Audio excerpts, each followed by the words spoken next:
Opa, eu sou o LNB Sensei e eu vim aqui em parceria com o nosso querido amigo Mochi Kirigai para ajudá-lo nessa difícil empreitada de resumir os volumes do arco de Unitor Ring aqui para vocês. Desse modo, ao menos para estes 2 capítulozinhos, vamos prosseguir sem muitas enrolações de onde paramos no resumo anterior, no misterioso evento da unificação. Enquanto Aincrad e a ilha em que estavam continua sua queda, Kirito observa a vasta floresta verde abaixo do castelo e conclui que deve ser o território de Undine devido aos diversos lagos e rios que são refletidos pela luz do sol. Ele acaba ficando aliviado por isso, porque aumenta a possibilidade de uma aterrissagem que seja amortecida pela água e com um esforço concentrado. Ele, Asuna e a Alice detectam um grande rio ali na região que poderia ajudar nessa trajetória de queda da ilha. Se eles conseguissem empurrar a ilha numa determinada direção, ela poderia cair sobre esse lago e ter a sua queda amortecida. Os 3 voam para o lado dessa rocha e, com as asas de fada, começam a empurrar com todas as suas forças. A resistência acaba sendo muito grande, né? Mas, graças a remoções das limitações de voo no halo devido à equipe de Ymir, eles não precisavam se preocupar com a energia gasta, que nem lá no arco de Fairy Dance. Gritando com muito esforço, os 3 eles conseguem gradualmente alterar a direção da queda. Quando finalmente visualizam o rio abaixo, eles combinam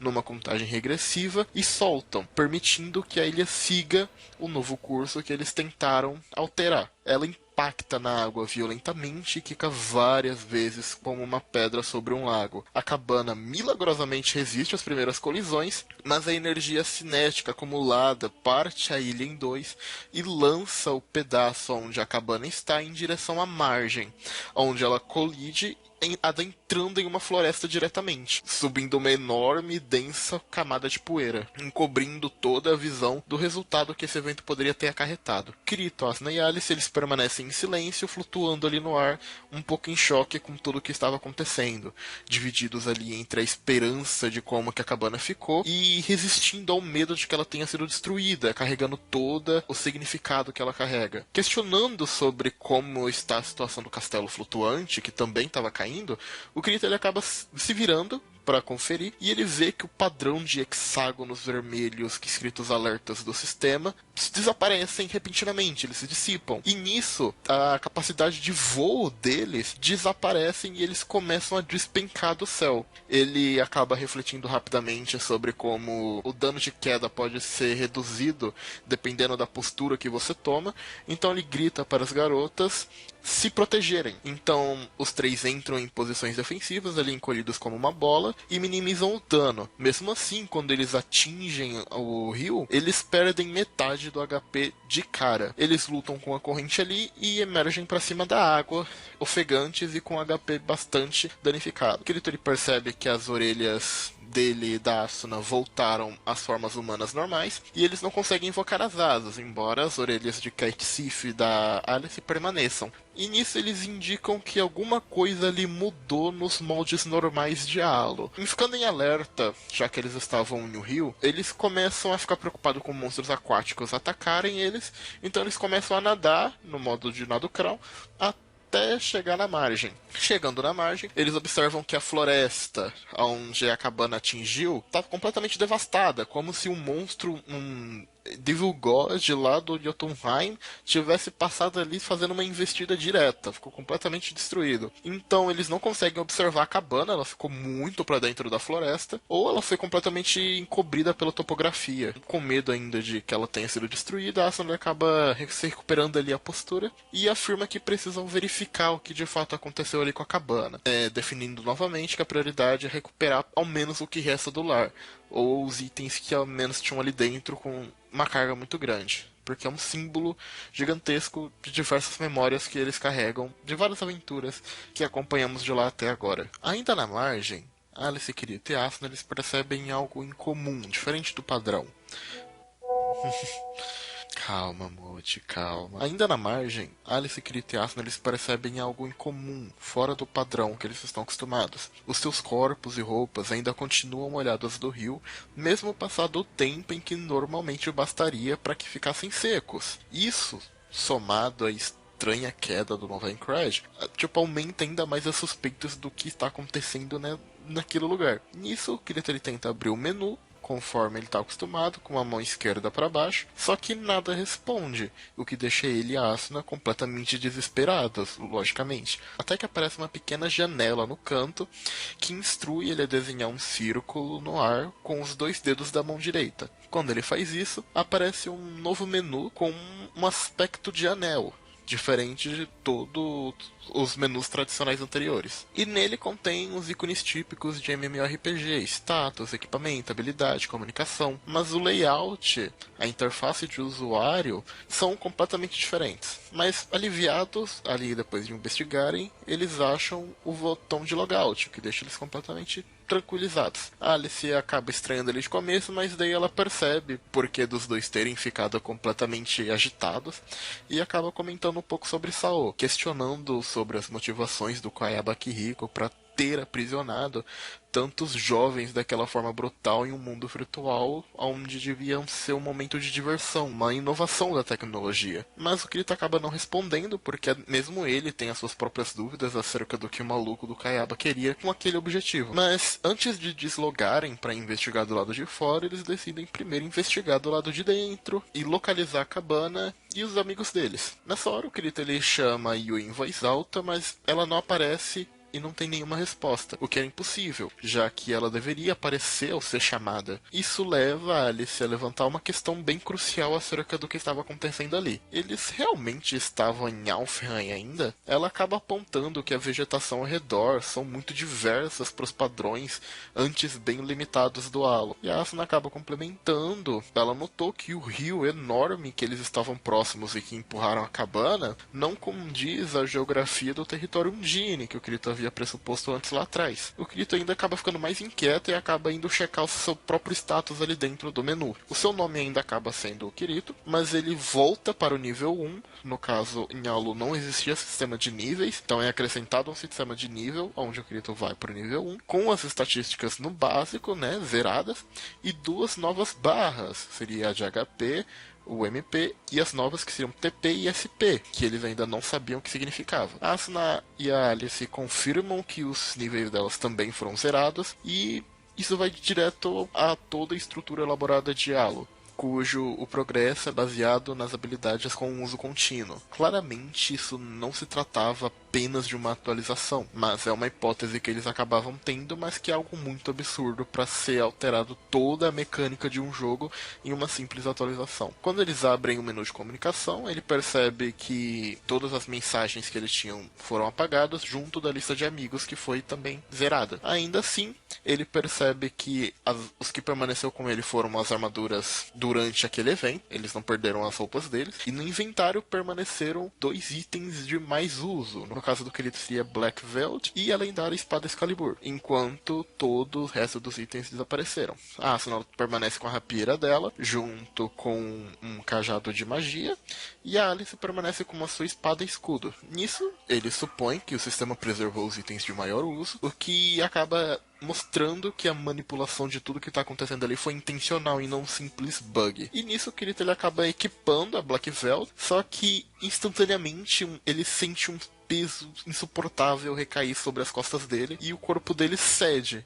Ele começa a cair para trás. Instintivamente, ele, para não cair de forma patética, ele acaba agarrando a primeira coisa que tá aí na frente dele, que acaba sendo os cintos da Asuna e da Alice. Nisso ele consegue se ajoelhar para tentar aliviar o peso nas espadas das costas, que é quando ele libera as 2 garotas, e acaba conseguindo evitar de ter uma queda patética de bunda no chão. Nessa hora ele percebe que um ícone de sobrecarga de peso aparece do lado da barra de HP, indicando que ele excedeu o limite de carga, o que faz sentido após a redefinição total dos seus status. Ele já não tem mais a força suficiente para sustentar uma espada forjada pela Lisbeth, e principalmente a Excalibur. A Asuna ela acaba deduzindo que, por eles terem voltado pro nível 1, o limite de equipamentos foi drasticamente reduzido. Com isso, o Kirito confirma que mesmo com a espada Excalibur, ela ocupa um terço da capacidade total de carga dentro do armazenamento dele, o que é preocupante, devido a tudo que eles vão precisar fazer, e ele já tá aqui mentalizando mais ou menos o que tá acontecendo. E nisso o grupo percebe que sem essas armas eles ficariam à mercê dos monstros daquela região. E nisso a Asuna ela acaba examinando as habilidades e skills dela para ver o que permaneceu, o que sumiu, e ela fica em choque que, ao ponderar que poderia ter perdido todas, a skill mais preciosa, a Mother's Rosário, o legado da Yuki, poderia ter ido pro Beleléu também. Mas, pro alívio de todo mundo, ela descobre que essa skill permaneceu junto com a rapieira dela. No caso, como uma skill advinda da rapieira dela. Assim como a Alice e as espadas dela também. Mais especificamente, as habilidades mais usadas das espadas permaneceram juntos ali nas características de cada avatar. Entretanto, todas as magias foram apagadas. O Kirito, ainda relutante, ele tenta levantar com a espada nas costas mais uma vez, mas ele acaba caindo de joelhos de novo. Mas a sua insistência acaba desbloqueando uma skill de habilidade física de constituição, o que indica que é possível evoluir atributos através do uso e insistência. E ele reconhece que seria imprudente confiar apenas nisso por enquanto, e acaba tendo que armazenar a espada e se levantando, e propondo que continuem seguindo para descobrir onde que a cabana tá. O Kirito ele acaba mandando um convite de amizade e para formarem um grupo para que eles constituam uma equipe. E nisso os medidores familiares de HP surgem ali no cantinho, reforçando que aquilo é um mundo constituído nos moldes do The Seed Nexus. Pelo menos isso. Enquanto eles caminham pela margem rochosa do rio, o Kirito observa o mapa na interface de usuário e nota que ele foi completamente resetado também, e que nada além da área que eles já exploraram desde o reset é exibida. Eles continuam avançando pela floresta devastada pela queda, atravessando obstáculos como troncos gigantes que foram arrancados, até que eles chegam em uma parede de toras de madeira que se empilharam durante o impacto, bloqueando o caminho. Como eles não conseguem mais usar as asas, eles têm que escalar manualmente, com o Kirito começando a fazer isso primeiro. E nisso a Asuna acaba chegando perto, ela acaba tocando no tronco, aparece um menuzinho e ela descobre que é um item de matéria-prima coletável. E quando ela retira as toras de madeiras para o próprio inventário, desfaz o apoio do Kirito, que ele despenca e cai pateticamente no chão. As garotas riem um pouco dele, ajudam ele a se levantar, e eles começam ali todos a recolherem os troncos para abrir caminho e chegarem até onde está a cabana. No entanto, eventualmente eles acabam chegando no limite de peso que eles poderiam colocar dentro do inventário. Só que antes deles conseguirem atingir esse limite, eles acabam avistando a cabana finalmente. A cabana que era sua casa no antigo Aincrad, caída ali no meio de uma clareira e muito danificada. Embora ela não tivesse totalmente destruída, ela estava longe de estar completamente intacta. As paredes estavam rachadas, telhados danificados, as janelas estavam todas quebradas e a varanda completamente destruída. Ainda assim, considerando a forma como ela caiu de milhares de metros de altura, ela estar em pé já era basicamente um milagre. Eles correm silenciosamente até a cabana e Alice pergunta para o Kirito se é possível consertar a cabana. Ele acaba mentalizando que originalmente não era nem para essa cabana quebrar, porque como uma casa de jogador, ela deveria ser um objeto indestrutível. Mas vendo as propriedades da cabana, ele percebe que agora ela possui um HP próprio, que no caso é um HP total de 12.500, só que por causa da queda agora ela só tem 4.713 de HP. E esse número estava diminuindo gradualmente. Fazendo os cálculos de acordo com a queda, o Kirito conclui que eles têm cerca de 13 horas antes que a cabana perca completamente as suas propriedades numéricas e desapareça. Então eles descobrem ali no menu um botão para reparação, mas quando eles tocam nele, eles recebem duas mensagens. A primeira é que eles precisavam ter uma skill de carpintaria e reunir uma grande gama de materiais. Nesses incluíam 162 madeiras serradas, 75 chapas de madeira, 216 chapas de madeiras finas de ferro, 463 pregos de ferro, 30 olhos de linhaça e 24 chapas de vidro. A Alice ali, sendo bem pragmática, anima o grupo, dizendo que, pelo menos agora eles tinham um objetivo claro a cumprir. A Asuna ali memoriza a lista e aponta que pelo menos a parte da madeira serrada eles conseguiriam reunir facilmente, considerando os troncos que eles já vinham recolhendo e toda a floresta ao redor e as árvores que foram derrubadas por causa da queda. Eles descarregam os troncos que eles já possuíam nos inventários e começam a coletar mais, fazendo o caminho de ida em volta e descarregando em frente à cabana. O processo é árduo ali, mas em cerca de 20 minutos eles conseguem reunir 150 toras de madeira, faltando apenas 12 para completar a quantidade que eles queriam. A Asuna acaba verificando o item e confirma que ele se trata de uma madeira crua pinheiro cíclico, uma árvore fictícia ali desse jogo novo. O Kirito ele acaba levantando a preocupação de que esses troncos eles não estão preparados para o uso, porque eles precisam ser processados com uma ferramenta específica. A Asuna compreende imediatamente e começa a relacionar os sistemas de crafting do Sao com o conhecimento que ela tem no mundo real, e a Alice acaba lembrando que quando ela saiu da Catedral Central lá em Rutledge, ela chegou a processar várias madeiras com o velho Garita, e eles usaram uma ferramenta específica com um canivete de entalhe para fazer esse processo. Quando ela comenta isso, o Kirito ele acaba sentindo um misto de gratidão e constrangimento ao relembrar todo o esforço que a Alice teve cuidando dele durante 6 meses, quando ele estava com seu Fluctilite completamente danificado lá no Underworld. E ele guarda esses sentimentos para si, no seu peito, sempre demonstrando essa gratidão para ela. A Asuna ela identifica essa ferramenta que a Alice descreveu como uma faca de arrasto ocidental, e ela fala que ela é semelhante a uma plaina manual do Japão. E eles compreendem que vão precisar encontrar ou criar uma dessas facas para iniciar esse processo de carpintaria e assim tentar salvar a cabana antes que o tempo acabe. Entretanto, a Alice comenta que até uma faca serviria para raspar a casca dos troncos naquele ambiente, já que não havia nenhum tipo de canivete ou arrasto por perto. A Asuna corre então até a cabana para verificar se várias das facas delas ainda estavam armazenadas na cabana, mas volta desapontada, afirmando que todos os itens desapareceram. Então o Kirito tem uma ideia estupenda, assim, genial. Ele vai pegar a espada Black Velvet como um substituto para a faca que eles queriam. Contudo, ele lembra que anteriormente ele cedeu o peso de carregar a espada, e ele suspeita ali o equipamento que ele está utilizando sendo de alto nível. Se ele removesse, a carga seria diminuída e ele talvez conseguisse levantar a espada. Então ele vai lá rapidamente, tira todas as suas roupas, ficando apenas com uma cueca box, e a Asuna e a Alice ele ficam completamente chocados e começam a reclamar com ele, só que ele estava focado na ideia, achando que ia dar muito certo, e quando ele tenta pegar a espada novamente, ele não consegue levantar ela. Perplexo, ele acaba teorizando que quando o reset aconteceu, o sistema deve ter aplicado um tipo de assistência temporária, um período de carência, nos equipamentos que os players estavam usando. E nessa forma eles não ficariam completamente soltos, zerados e sem nenhum tipo de equipamento inicial no começo do jogo, toda essa conversão dessa unificação. Que isso explicaria também o motivo de que a Alice ali com uma armadura pesada, cheia de placas de ferro, já que ela é uma tanque, estava ali tranquilamente enquanto ele, por algum motivo, não conseguia levantar apenas a sua espada. Então, após ele ter exposto essa teoria, a Asuna pensa que, se esse período de carência não foi aplicado aos itens que estão no inventário, o que vai acontecer com as roupas que você acabou de mandar pro inventário?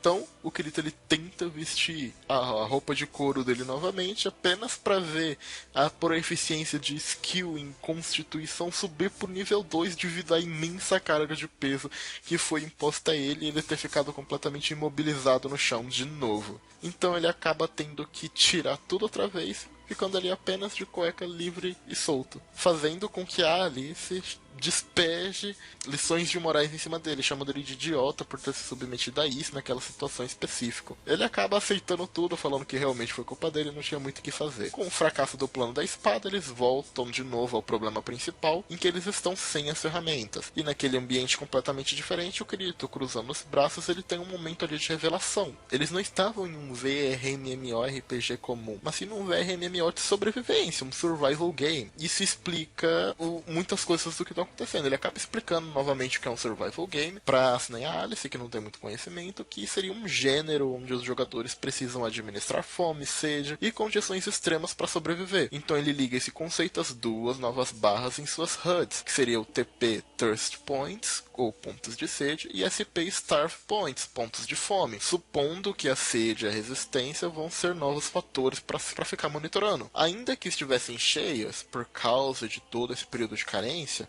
a Alice confirma que no Underworld eles sempre tiveram essa necessidade de fome e sede, então ela não fica muito preocupada, principalmente porque eles estavam numa floresta que tinha um rio próximo e eles poderiam comer dos frutos que a floresta poderia oferecer, falando também que morrer nessa floresta seria uma completa vergonha. O Kirito ele acaba se animando com as possibilidades a partir dali, afirmando que agora o seu objetivo vai ser sobreviver, descobrir quem modificou tudo aquilo, reconstruir a sua casa e até mesmo fundar ali o seu império de Kirito, com toda a pompa que toda a sua constituição física naquele momento consegue providenciar. A Asuna acaba olhando estranho pra ele e fala que vou apenas proteger a minha casa aqui por enquanto, tamo junto. E a Alice olha pra ele e fala que daquele jeito ele definitivamente não traz imponência nenhuma. Capítulo 3. Kirito, Asuna e Alice estão na clareira, cercada por árvores, sendo derrubadas por causa do choque, e uma pilha de tronco aos seus pés. Sem sinais da necessidade urgente por comida ou água, a prioridade passa a ser a criação de ferramentas, e a mais fundamental delas, nessa situação, acaba sendo uma faca. O Kirito lidera as garotas até o rio mais próximo, e os três começam a buscar pedras ideais, duras, pesadas e com um formato mais afiado. O Kirito encontra uma grande rocha achatada que serve como uma bancada de trabalho, e as meninas entregam 2 pedras para ele que ele pediu, e ele começa a moldá-las manualmente. E nisso as meninas acabam zoando que ele parece um homem das cavernas, e até um momento muito da hora de interação entre eles, onde elas ficam fazendo bullying com o Kirito Neandertal. Apesar disso, o Kirito ele tem sucesso ao partir uma pedra verde com uma outra pedra e cria uma faca rústica, e ela acaba recebendo o nome de faca rudimentar de rocha afiada verde, com alguns atributos ali de ataque e durabilidade. Com isso ele continua produzindo outras facas, e nota que, apesar delas terem o mesmo nome, as suas formas, contornos e cores são ligeiramente diferentes umas das outras, fora que eles têm um número depois da vírgula que diferencia a durabilidade e ataque de cada uma. Isso sugere que o sistema de criação de itens é extremamente detalhado, que é incomum para grandes jogos criados pelo pacote Decide, porque isso demandaria tempo, recurso, etc. E isso acaba fazendo ele suspeitar que a origem desse mundo provavelmente foi feita por alguém do calibre do Kikuoka ou do Kayaba, ou seja, com algum objetivo além do valor lucrativo. Para testar ainda mais essas personalizações, ele usa algumas ervas daninhas ali no chão para que ele consiga criar uma corda entrelaçar na faca, aumentando seus atributos de ataque e durabilidade, especificamente durabilidade por causa do serviço que eles vão fazer. Neste cenário improvisado, o nível da complexidade e liberdade que eles têm acaba surpreendendo bastante ele, e ele continua se questionando cada vez mais sobre quem é que está por trás de todo esse ambiente virtual, imersivo e absurdamente detalhado. Após aprimorar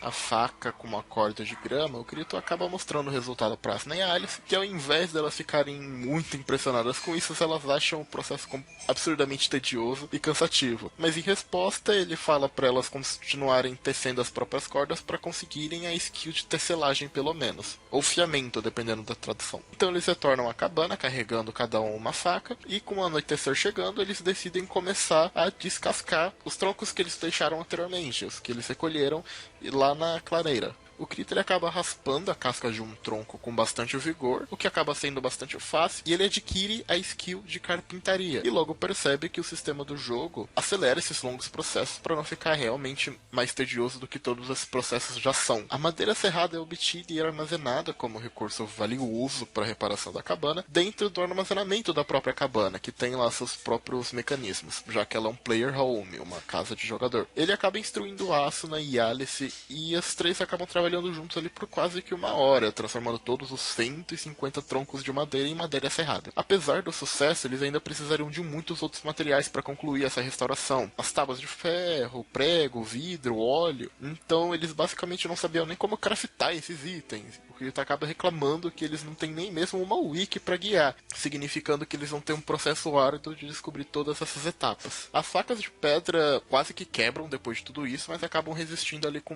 um pouquinho de durabilidade. Nisso, a Asuna ela acaba ficando bem tristonha por terem conseguido só um dos 6 materiais necessários. E ainda falta um pouco desse único que eles conseguiram, porque eles precisam derrubar mais 12 troncos para concluir esse processo. Pro restante, eles ainda precisariam de ferramentas reais, como machado, para conseguir derrubar as árvores. Então eles acabam ficando com uma dor de cabeça ali em pensar em como que eles vão conseguir ferro para começo de conversa. E ela se preocupa ainda mais depois que lembra que o dia seguinte é segunda-feira, eles estão numa noite de domingo, então ter que madrugar naquele horário, no outro dia, principalmente a Asuna, que é de uma família riquinha, seria muito preocupante, principalmente agora que ela acabou de se reconciliar com a mãe dela. Então ela fica muito apreensiva em como que vai prosseguir para isso, porque ela não quer deixar que o Kirito assuma tudo, mesmo ele falando que vai conseguir restaurar a casa, mesmo que ela fique ausente. E nisso a Alice também se oferece que vai ficar ali com o Kirito durante toda a madrugada para conseguir restaurar, mas a Asuna fala que se sentiria muito culpada por isso. Então o Kirito ele questiona se a mãe da Asuna monitora a imersão dela e ela fala que sim, mesmo que não de uma forma extrema como anteriormente, ela ainda monitora vez por outra, principalmente se ela perceber ali uma ausência nos horários de jantar e etc. Então o Kirito ele fala que vai tomar as providências para que ela consiga ficar de noite, a madrugada toda ali no jogo. Mas ele não fala para ela o que ele vai fazer. Então eles combinam que vão deslogar às 7 horas da noite, que não iria demorar muito. Então eles guardam os materiais que eles cortaram durante todo esse processo no armazém da cabana e que, avaliando ainda mais o prédio avariado, ele ainda oferece algum nível de segurança contra outros players. Ao final, eles colocam tudo dentro do armazenamento e se dirigem à sala de estar. Antes de deslogar, o Kirito ele acaba fazendo uma promessa interna de que durante aquela noite ele tentaria fazer armadura ou pelo menos roupas antes que o tempo de carência acabe e eles não consigam ter nada realmente útil nesses processos. Então, se despedindo das garotas, ele aperta no botão de logout e aparece uma mensagem: você será desconectado do Unital Ring. A primeira vez que o Kirito descobre o nome do jogo em que ele está depois de tantas páginas. Uma nova animação envolve e ele retorna para a realidade. No mundo real, o Kirito ele acorda com uma sensação estranha. Ele percebe que algo está pressionando contra os lados e o próprio estômago dele. E aí, quando ele tira o Atmosphere e olha para cima, ele vê que a Sugura entrou no quarto dele para acordar para o jantar e ela estava tentando acordar ele de tudo quanto é forma, sem necessariamente tirar o Atmosphere, e ele não estava acordando. Então ela ia tomar uma ação muito drástica que não sabemos exatamente o que seria, mas ela acaba brincando que ele estava tão imerso que não respondeu nem as mensagens que ela mandou para a caixa de mensagens dele no mundo virtual. Aí o Kirito acaba raciocinando que ela provavelmente tinha mandado a mensagem depois que o mundo se converteu e por isso que ele não recebeu essas notificações lá dentro. A transformação do Halo pro Unital Ring não permitia mais conexões externas, como mensagens, e-mails e até os outros amigos, já que ele perdeu toda essa caixa de mensagens e a lista de amigos deles também. Ao mesmo tempo que o Kirito pensa nisso, ele se vê aliviado de que a Sugura nesse meio tempo não logou, né? Já que é um caos absurdo, ele não consegue nem explicar direito o que tá acontecendo. E ele acaba refletindo que os outros amigos, que a galera lá, a Silica, a Lízia e Yui ainda estavam lá dentro, lá no 45º andar de Aincrad. E eles não sabem o que aconteceu. O Kirito ele pega o Algma dele, conecta, ele tenta chamar a Yui, mas ela também não responde. Ele pondera em forçar a desconexão dela pelo computador dele, já que é lá que tá o hardware principal da Yui, mas ele acaba deixando livre porque supostamente o Unital Ring não oferece nenhum risco e a Yui também não teria como sofrer um risco em um mundo virtual a essa altura do campeonato. Raciocinando, ele percebe que, com o evento de transferência acontecendo há 2 horas atrás, muitos players de Halo já devem estar comentando sobre o que diabos estava acontecendo. Ele acaba entrando lá no site da Ymir, tem nenhuma notificação, então ele acessa o MMO Today, e quando ele entra lá, ele se interrompe assim, ele para, fica em choque, paralisado, e nós vemos a seguinte linha que ele lê: enormes anormalidades estão acontecendo em mais de 100 mundos VRMMOs. Ou seja, esse problema não afetou apenas o Wolfenstein Online, mas todos os jogos de imersão total criados pelo The Siege Nexus. E é isso, galera, aqui finalizamos o capítulo 3. No próximo vídeo, o Mochi Kirigaya, nosso querido dono deste canal, o melhor youtuber de Sal, volta com um resumo dos próximos capítulos.